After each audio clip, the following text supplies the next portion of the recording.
Treese. And of course, the one and only Mykell, Matthew, here back with you. You know what it is, LA Sparks Weekly, and it's a big one tonight, Fredo. It is. It is going to be the Sparks versus the defending champions, Las Vegas Aces. What you got for us, Fredo? I mean, it is going to be a spectacular game today, especially watching the owner, Mark Davis, right in front of us. Right in front of us. Yep. So 10 feet. It's going to be a good game. It's going to definitely be a good game. I'm excited to see Aisha Wilson. I'm excited to see Candace Parker. Yep. I'm super excited to see Kelsey Plum. Ooh. I mean, is she going to drop another one tonight? No, she is not, because I am excited to see the positivity from the Sparks team. We are turning things around. Carly is going to be playing tonight. It looks like some other people are probable, so we are excited to see the Sparks bring home the win today. Hey, Treese, you know I love you. I got mad love for you. But tonight is about the Aces. I don't care what you're talking It's about, never about Spark them. fans. It's about the Aces. Defending champs are in the building. You get to see 4 All-Stars, plus Candace Parker, Jackie Young, who has been playing lights out this entire year,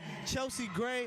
It is going to be amazing. So I just want to see some fight from the Sparks, but it's going to be tough going against one of the greatest WNBA teams ever assembled. But we're talking about bringing that positivity, y'all. So drop some comments. Talk about how excited you are to see the Sparks play today, y'all. Fredo, close us out. Yeah, man. I What mean, you it's got? going to be a great game again, but real quick, I think tonight the Sparks might win tonight. I have a feeling. You know why? Positive vibes. Positive vibes. But because Vegas is coming off a back-to-back last night from Phoenix, and I feel that mentally they're going to be checked out. They're going to be checked out. They're going to be ready to head to the All-Star break, and the Sparks are going to be hunting them down. So you going for the upset special. There it is. The last time we were in the building, I said Sparks, will win the game. They took an L. Damn it, I'm going with the visitors. I believe the Aces going to take care of business. He's switching it up. Sparks, Hopefully, Aces. hopefully, I like me switching it up is going to help the Sparks, but I don't believe so. Aces are too much. There it is, and you guys are too much, so make sure you guys all stay tuned here with LA Sparks Weekly on Instagram and on YouTube as well. Make sure you follow us there, and we'll be back during halftime, guys. Yeah, halftime. Let's It's gonna go. be We'll fun. see you then.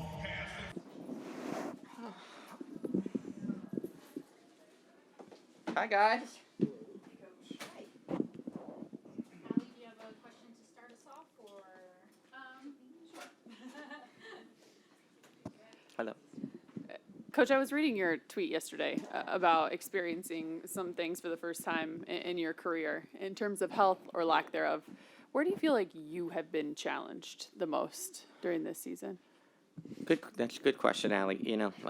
Again, in the big context, what's so amazing, haven't been a part of anything quite like this. Just a rash of bad luck and injuries and illness this year. That's unprecedented in my coaching career.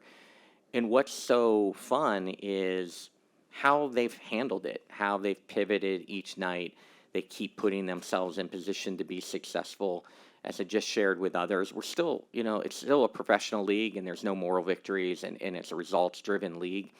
And while it's not always equating to wins, I'm really excited about what it's teaching us in a build year and a foundational year, that we can pivot, we can have things thrown at us, adversity thrown at us, and we play through it and handle it.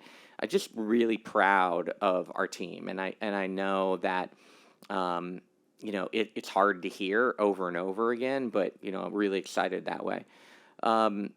What I've learned is this group is a lot tougher, and have handled some of the stuff behind the scenes, really, really well. And so just what I've learned is I've got a group that is resilient. I got a group that's going to keep fighting. I got a group that doesn't feel sorry for themselves. Like, not once has that locker room felt sorry for themselves. We talk about it. We are realistic of what's happened to us this first half. We laugh about it at times, like what else? I tweaked my back getting out of my car today. I can't move, so I might sit for 40 minutes. Can you imagine? So, I'm the newest on the IR. So it's just, you just have to laugh sometimes. But, I've learned that I have a special group, and, that players learn through athletics the highs and lows, and how they've handled this gives me great confidence that when the basketball's long stop bouncing, that they're going to handle really well the adversity of life. Coach, back here. When you look at what Vegas does in their transition game, where does it start for you? Is that not sending people to the offensive boards?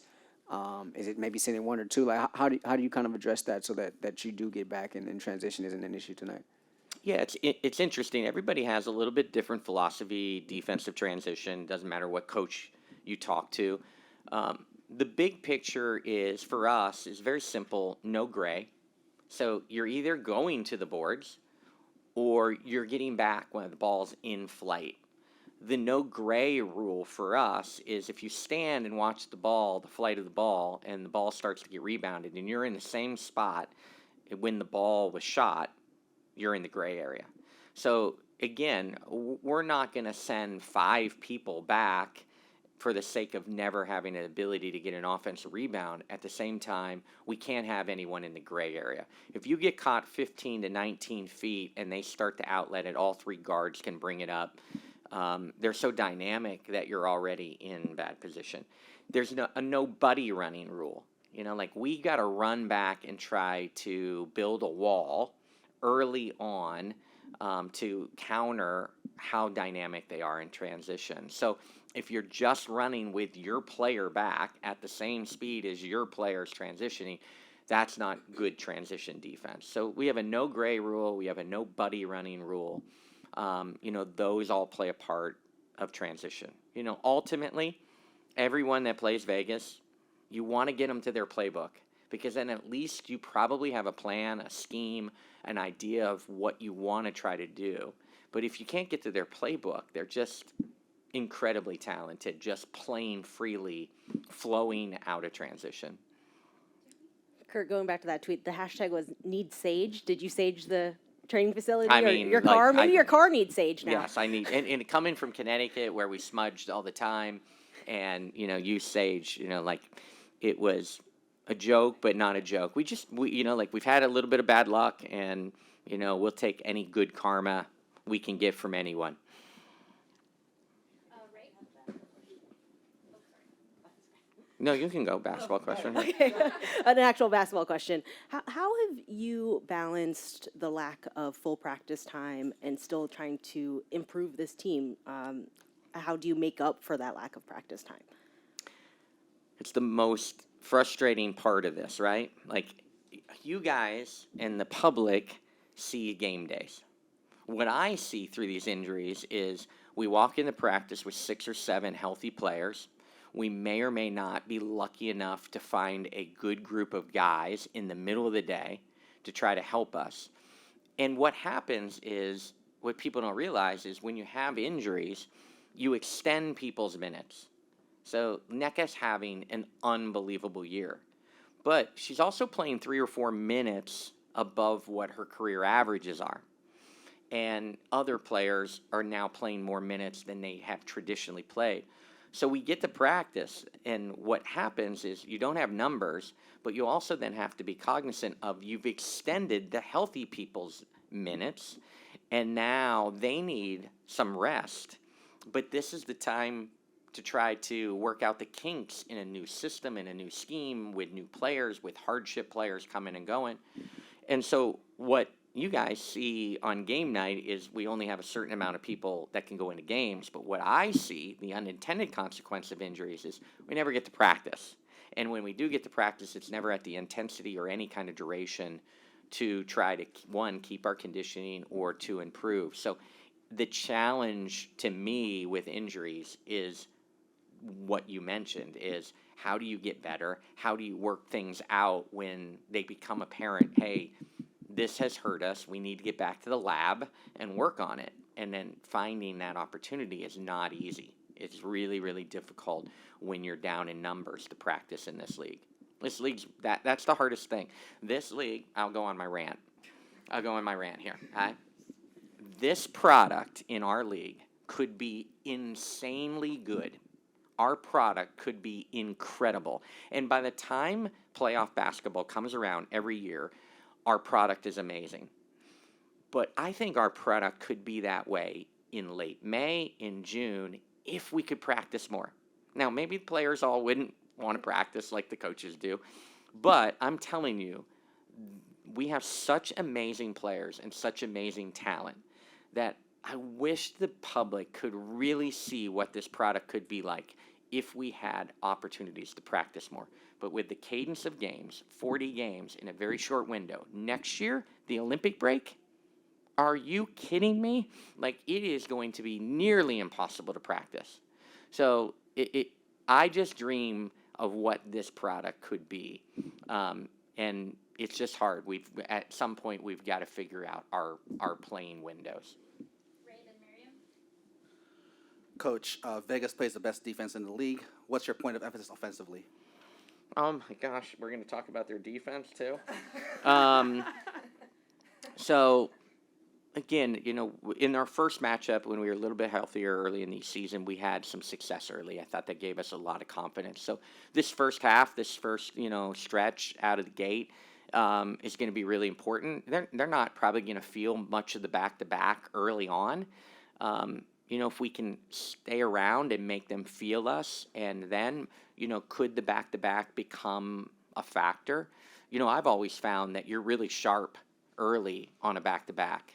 So we need to come out understanding the cannon effect on a team back-to-back in a rhythm. We've got to match that cannon effect. We've got to have some success that way.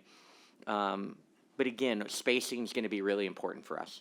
Spacing against their talented defense, tempo in and out of actions is going to be really important. And then playing as efficiently as possible. The other night, we were able to watch a good film session on Phoenix. And over the course of 40 minutes, we took too many low percentage shots, ultimately in a very tight game. So a big part of us today in execution is, can we execute to higher efficiency shots through the course of the game? Last question, Miriam. Hey. Come on, Jordan. Hey, just you've been in this league for a long, for a while, and you've coached some really successful teams. What do you make of Vegas? Like, how do you gauge them? Maybe big picture all time, and is a team like that philosophically good for the league as a whole? Great for the league. It's going to raise all of us. So first and foremost, make no mistake, power teams on paper only going to make us all better. What I will tell you, and I said during the playoffs last year against them in the finals, was what makes them special is tons of players in this league make open shots. Vegas makes contested shots. In a large, they make more contested shots than other teams in this league. And again, last year in the playoffs, Chelsea Gray was, unreal on contested shots. She actually, statistically, you would say leave her wide open because she was making every contested shot.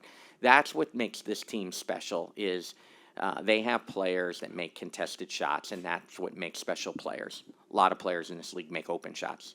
Not everybody makes contested shots. Vegas does. Thank you.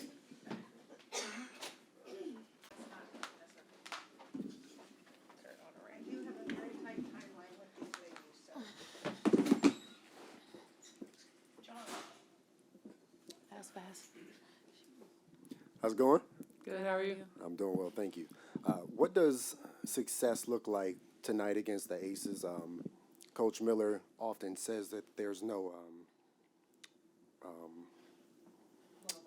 moral victories. Thank you. I think for us it's just following the game plan and executing to the best of our abilities and, and fighting and competing and whatever that looks like in the end, whether that's a win or a loss, we can look back and say, hey, we were successful in what we wanted to do. So I think it's just executing the game plan, coming out, fighting, competing, giving energy to each other. Ditto. We kind of sent Kurt on a rant about this, but how have you guys managed with the lack of practice time and still trying to improve this team, improve yourself? What does that balance look like for you with so many of your teammates injured? Yeah, I think we're all pros, so it's on you to work on your game, make sure you're prepared for when we do practice, and I think everybody's been doing that. We know we have limited time. We don't have a lot of practices. It's not our fault. It's how the league is structured right now. We're playing almost every other day, we're traveling. And so I think we've all taken it upon ourselves just to make sure we're prepared. So when we do practice, we're really intentional, and we've been doing that. So, it's all coming together, and all we can do is just mentally lock in when we do get on the court.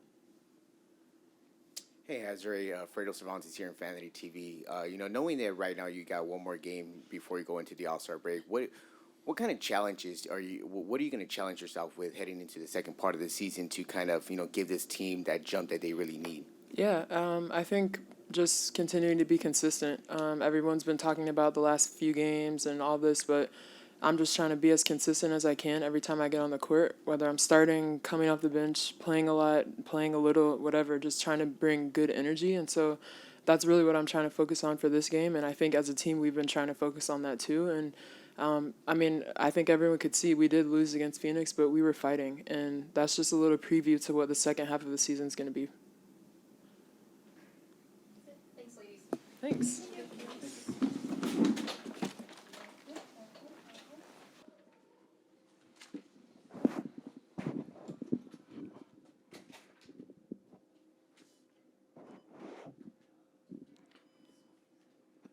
We made it to the break.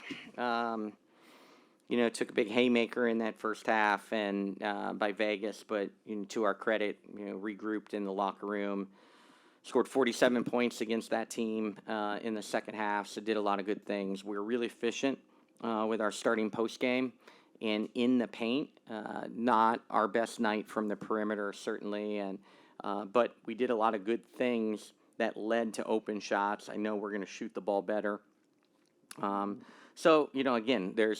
you got to look for the small victories right now as we build, and with the situation that we're in, it's been really hard playing without our starting wings. But we haven't quit. We haven't quit. We keep fighting, and I think there's a lot of growth from tonight that we can take from Azrae Stevens, who's great on the glass. Her best game in a Sparks uniform. Again, I reiterate, moving her to her natural position at the 4.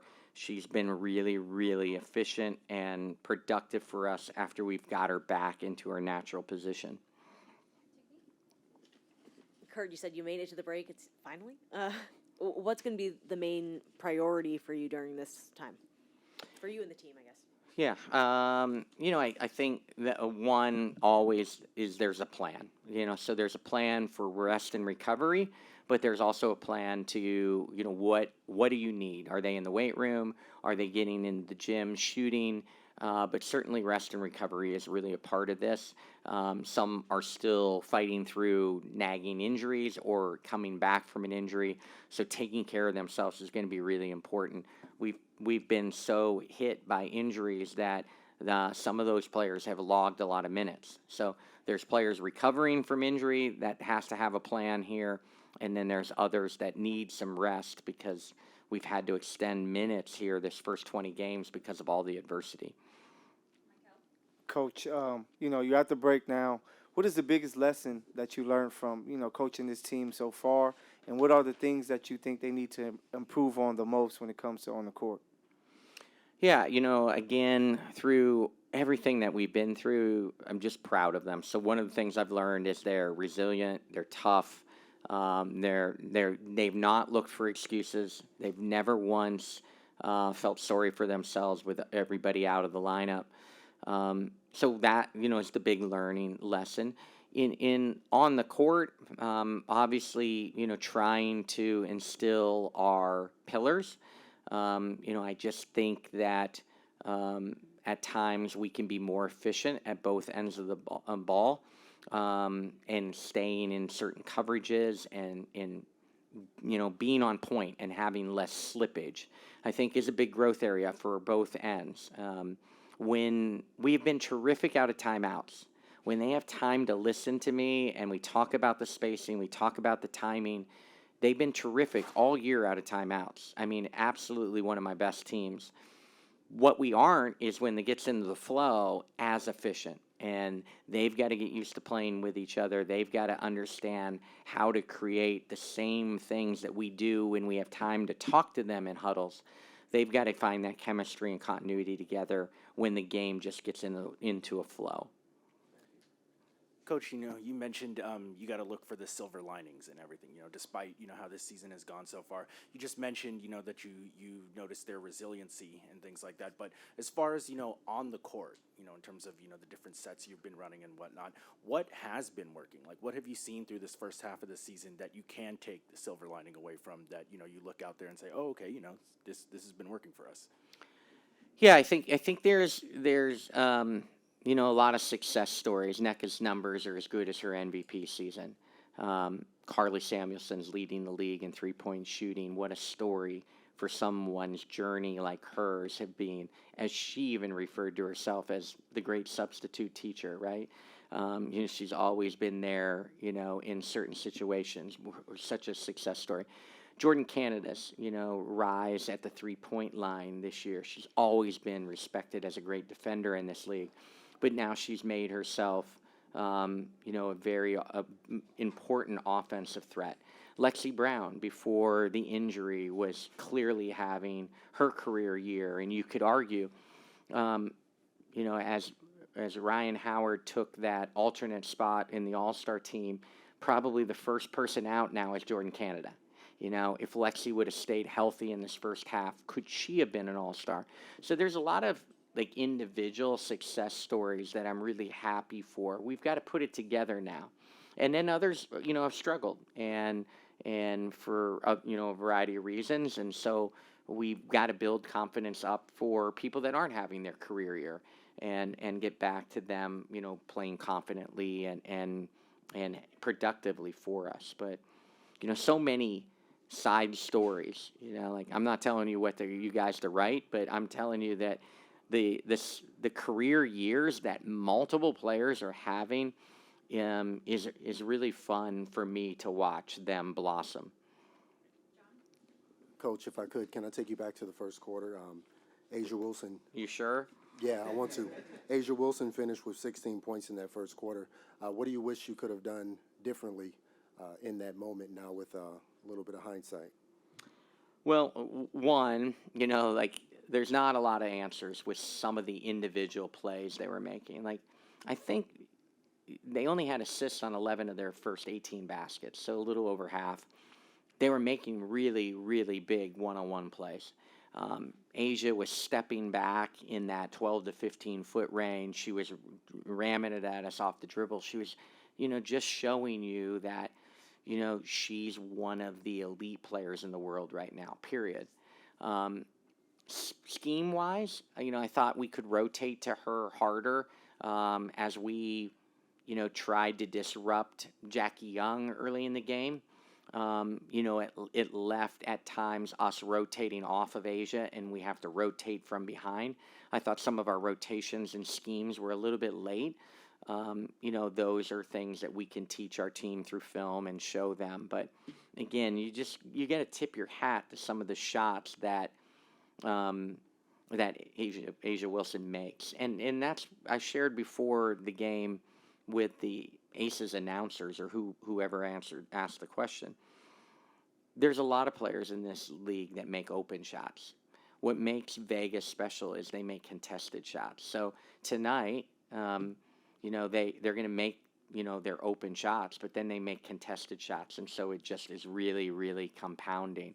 But again, you look at some of our open threes that we didn't make, and you look at their open threes, which they knocked down, and all of a sudden, the game gets away from you a little bit. But again, proud of that second half effort out of the locker room. Score 47 points against any team, let alone the Vegas team. Impressive that we, came back out with a fight in the second half. Hey, Coach.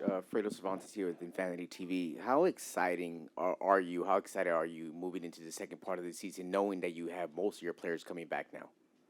Yeah, just excited, and again, it's not like the hard thing for me now is to have to be patient that Lexi's not going to be the same exact person she was, and be in the rhythm that she was. She's got to now get her back in her timing and rhythm. Lasia Clarendon is just immediately not going to put in and everything's solved. it's fun to have your starting wings back. Leja is one of the most intelligent players, X's and O's wise, that we have. She gets scouting reports. She's going to make us better that way. So I'm really excited.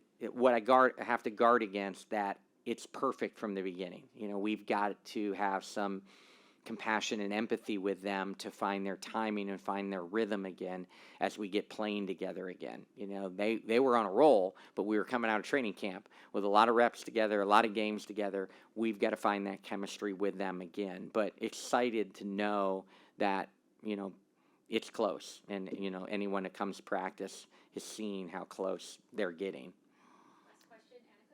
Yeah, you've spoken a lot with working with film and doing a lot of the mental work to make up for that lack of practice that you're able to do right now with a full roster. How do you feel that the team's been responding to that lately? Yeah, I think, most teams love to watch themselves, so there's some self-scouting, and I think our team enjoys more of watching ours. What my tenure, though, is there's no secret, and my reputation around the league is we are the most scout-heavy team in the league, and it's monotonous, and it's a lot, and smart X's and O's players thrive under that, and so there's a balance where I think our team enjoys and gets a lot out of our self-scouting and watching ourselves, and the challenge is, can they equally enjoy and learn as we prepare for our opponents. And the coaches have to find that balance too on what's going to best, work with this group and this team. Thank you, Coach. Thank you.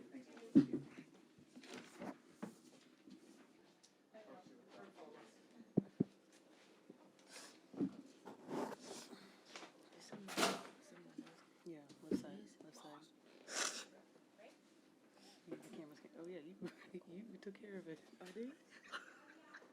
Appreciate you. Hey, Zaya.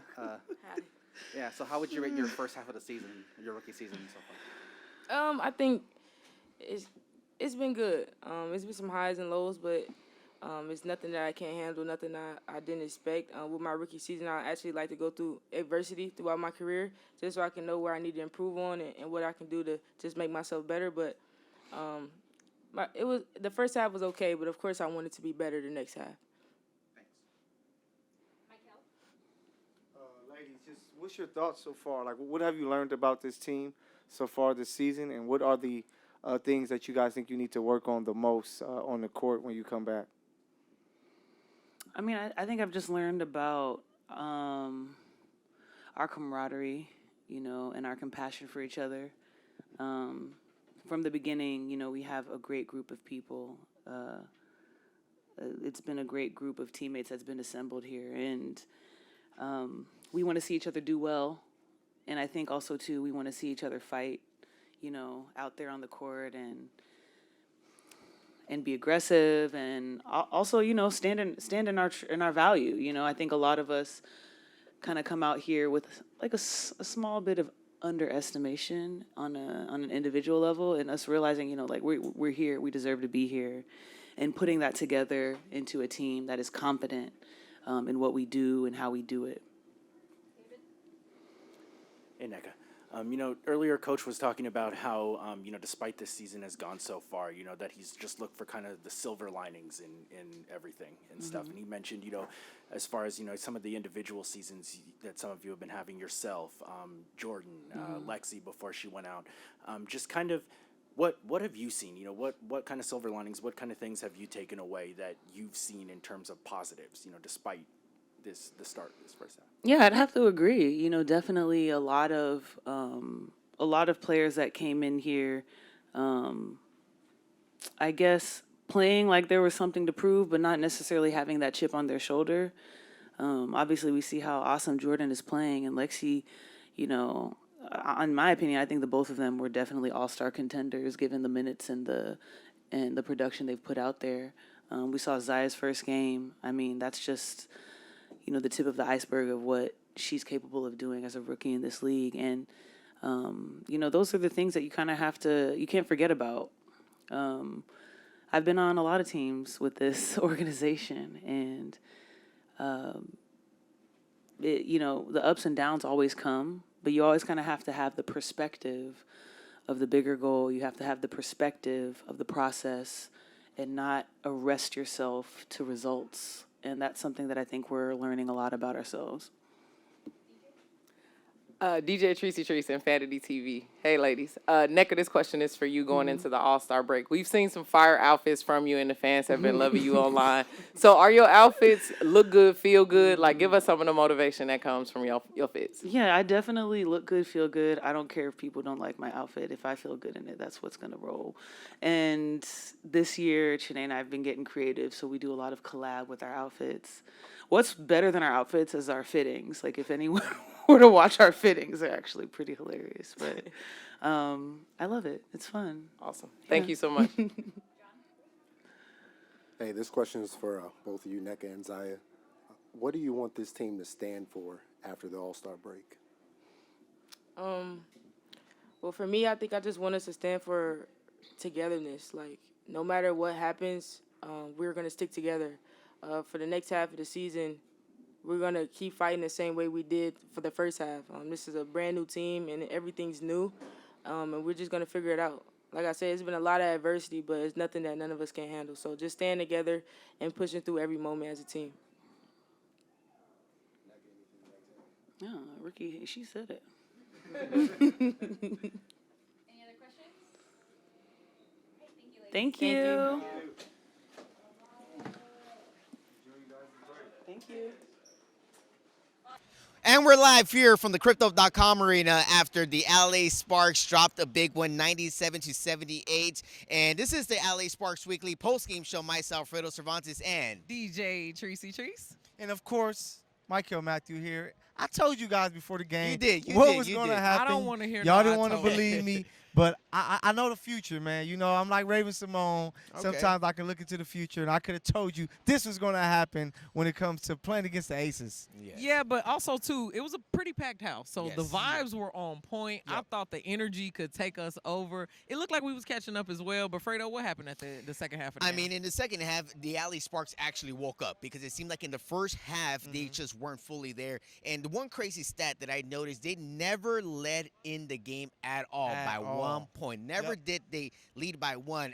But let's not forget about Azurá Stevens, who had the best game so far for the LA Sparks. 22 points and 12 rebounds for her. That's She's amazing. still player of the game for me. I feel like her defensiveness has gotten better. Her aggressiveness. Wait, is that a three-peat for Azurá? Three-peat player in the me. game? She is my favorite. And it's not because she liked my post on Instagram yesterday. You know what I mean? And because she's following LA Sparks Weekly as No, well. You know. so she's a fan of the show, but also too, you know, we were talking about offensive rebounds. Yes. She did the job today. So I think that her continuing to follow that path will help the team in defensiveness overall. Yeah, so Mykell, I do want to talk to you about Ray Burrell. Ray Burrell was only given 5 minutes.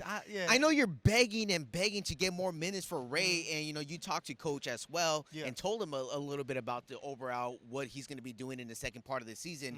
If you were the coach right now for the second part of the season, what would you do? First things first, you want to get your players back. You want to get Lasia back. You want to get Lexi Brown back because when they were playing, they were a team that was like, what, 4th, 5th best team in the W. So you want to get them back, give them some run, give them some play. But you want to try to have some minutes for these young players. It maybe won't be Ray Burrell because clearly Coach Miller doesn't have a liking to her, but you're happy that she was able to get minutes, Zaya, Destiny, players like that, because they're going to need them. You know, it's still a long season. They have, what, I think 20 more games, 20-plus more games left to go. So you need as many bodies as possible because we don't know for sure if Lexi is going to be back right away and how she's going to look. We don't know for sure when Lasia is going to be back and how she's going to look. So it's good that those players got those minutes, but I wish that we can get more minutes for Ray Burrell, but it's probably not going to happen the rest of the season. It happened the last game, right? Yeah. Like 20 points, less than 10 points Yeah. scored. So I Yeah, was yeah. waiting for you because I'm like, Mykell was asking for the points. Yeah. Ray got the time, but didn't. But, really you convert know, as it's well. really about coaching that gives you that confidence, and certain players on the team they're on a shorter leash. So you can kind of see them playing on eggshells, especially with the team losing. If they were winning, the coach would probably be like, hey, we're finding ways to win. Let me let this player figure out. But they're taking L's. So he's like, hey, if you're not doing what I want you to do, I'm going to shorten your minutes. Well, there is one player that has kind of stepped up over the last few games, which is Zia Cook. And the only reason why that is because even Coach mentioned there are just getting those extra minutes that they normally wouldn't be getting. And, you know, tonight she actually took the third most shots of the team. Third most shots of the team. She going to get them up. Right. Yeah. She has no problem with that. She going to get them up, which you know, you have to respect. She been a scorer since high school, then over to the best college basketball team with South Carolina. So she's going to get them up.